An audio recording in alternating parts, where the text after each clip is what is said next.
What's going on, guys? Welcome back to another video right here. Man, that old intro sucks. Let me do a better one. Hi, today I'm going to be yapping about F1. Yeah, that'll do. This is a new type of video I'm doing called Weekly F1 Yap, where every week I upload a video yapping about F1.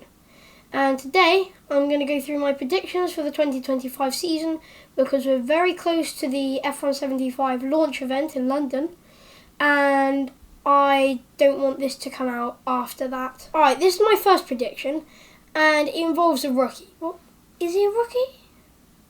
I mean, he drove last season and in 2023. But this is his first full season. Whatever, it's Liam Lawson. So, you know how a few years ago in the 2010s and 2000s, Red Bull was considered a revolving door of drivers, where drivers would just go in and out. Well, in the 2020s, it hasn't been like that as much because Sergio Perez, who has been performing terribly, has been at the team for 4 years in a row. And finally, they're changing it to Liam Lawson. I don't think they actually want to keep Liam Lawson. I think the only reason they've put him in the team is so that they can sack him about halfway through the year, like they did to Nick de Vries in 2023.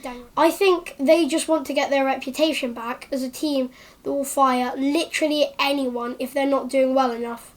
I think they want Yuki in the Red Bull seat, and I think they're just going to sack Liam if he's not doing well halfway through the season. I don't think Liam deserves to be sacked. I don't think any driver should be sacked mid-season, but this is Red Bull we're talking about.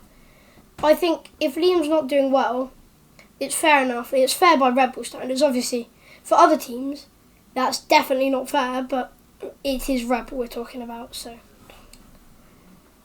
Anyway, if Liam gets sacked and Yuki gets a seat, I think it's fair for Yuki because, I mean, he's been waiting for how many years now? Okay, my second prediction is that Aston Martin will run a blue and green livery to match their main sponsor, Aramco's colour scheme.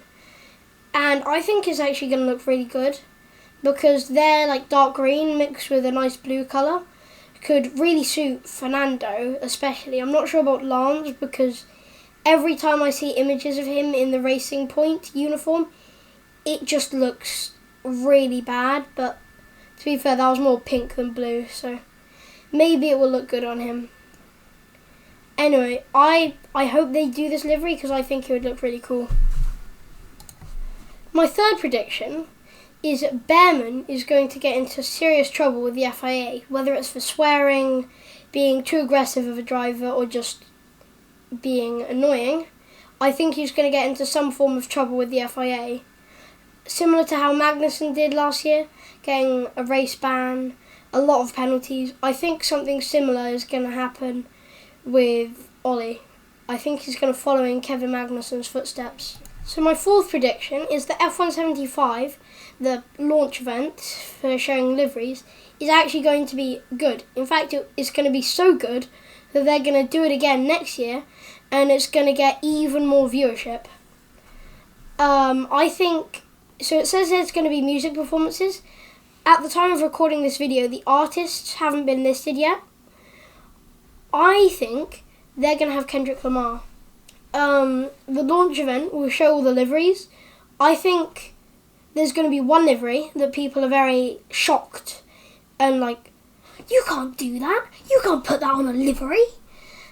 And that's going to make people like watch it back if they didn't watch it live, something like that. And then I think the music performances are going to be like really good. Like, I think at some point this year, a midfield team is going to win a race. I don't know when, I don't know where, but I know a midfield team. By midfield, I mean Alpine, Williams, V-Carb. I'd say Aston Martin, Mercedes, they're back into being front runners. Aston Martin are going to be fast this year with Adrian Newey. And Mercedes did well last year, so I assume they'll do well again this year. So yeah, I think either Alpine, Williams or V-Carb are going to win a race this year.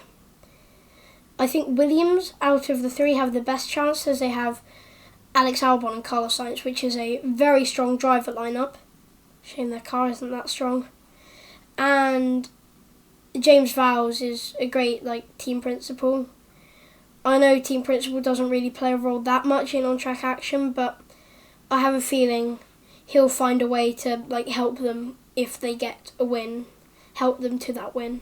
I think at Miami there will be a red flag in qualifying caused by a reserve driver who's filling in for an injured or ill main driver. I think it's going to be at the chicane. I'm not sure what turn number that is, but the turn going up the hill into the chicane, I think someone's just going to hit that inside wall and block the track and cause a red flag. I don't know who though. If this happens, I had nothing to do with it, I swear.